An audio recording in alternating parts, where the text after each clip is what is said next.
Commentaire du livre de la Rahmania, 6e partie, les fonctionnaires.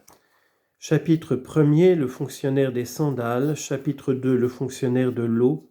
Chapitre 3, le fonctionnaire de la nappe. Chapitre 4, le fonctionnaire de l'assemblée. Chapitre 5, le secrétaire et les fonctionnaires secondaires. Courrier, chaouche, porte-drapeau. Conclusion, prière finale et appendice.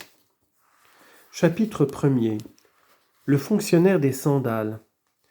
Vers 1139 à 1146.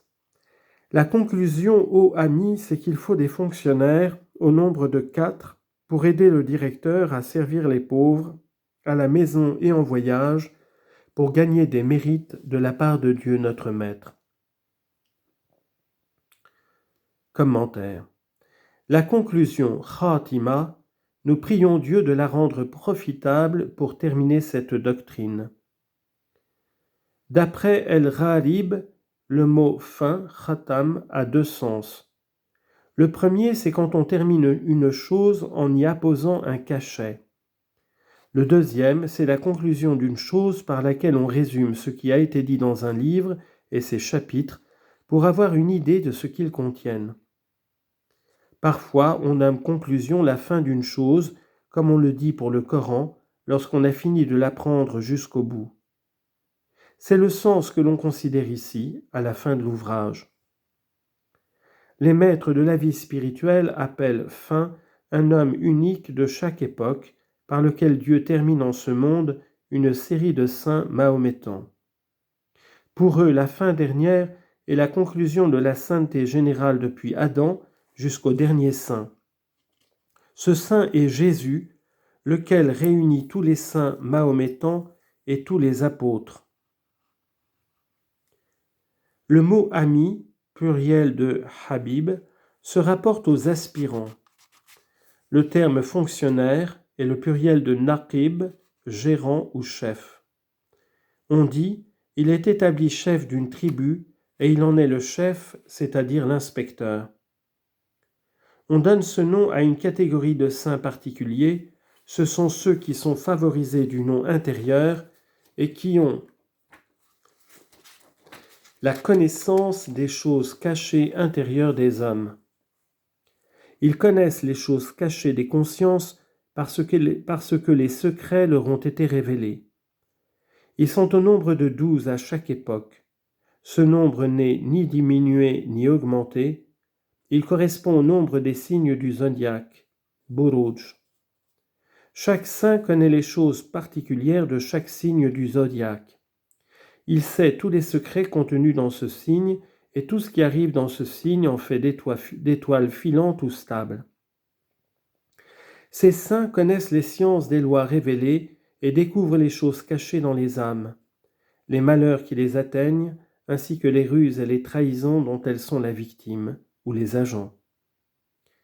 Ils connaissent sur le diable ce qu'il ne connaît pas sur lui-même. Lorsqu'un de ces saints voit par terre la trace des pas d'un homme, il sait s'il est prédestiné ou damné. On entend ici par le terme de fonctionnaire les aspirants dont on a besoin pour le service des frères. Ils sont au nombre de 4. Ce sont les compagnons et les aides du Maître dans le service de Dieu, par eux est gardé l'ordre. Leur rôle propre est de servir les frères soit en voyage, soit à demeure, comme l'explique l'auteur. Ils sont chargés de veiller sur eux, de s'occuper de leurs affaires, en amassant des mérites et des récompenses. Un hadith rapporte « Le serviteur des gens est leur Seigneur ». Conclusion, les mots « veillez aux fonctionnaires » est un appel aux personnes présentes. Cette expression s'emploie soit pour inviter à faire ou à ne pas faire quelque chose. Lorsqu'elle s'adresse à des personnes absentes, on dit que cette expression est irrégulière. Mais il est plus probable qu'elle n'est pas irrégulière. La preuve en est dans cette parole du prophète, « Celui qui ne peut pas, qu'il jeûne ». Suit une discussion grammaticale sur cette expression et l'emploi de la préposition « ba » après « alaïka ». Le sens de cette expression: Les mots de la part de Dieu est un complément du verbe qui cherche pour gagner. Le alif final du mot moula est ajouté pour la rime. Dans l'ouvrage de Al-Nawawi, le nom moula, maître, a plusieurs sens. Celui de maître, Rabb, de possesseur, Malik, de seigneur, Saïd, de bienfaiteur, Munaim, de qui délivre, Mu'tiq.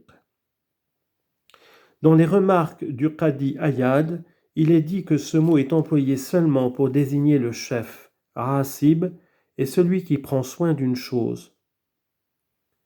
L'auteur de Wajjuh wa Nazaïr dit que ce terme est réservé pour désigner un associé, sharik, et un commensal, nadim.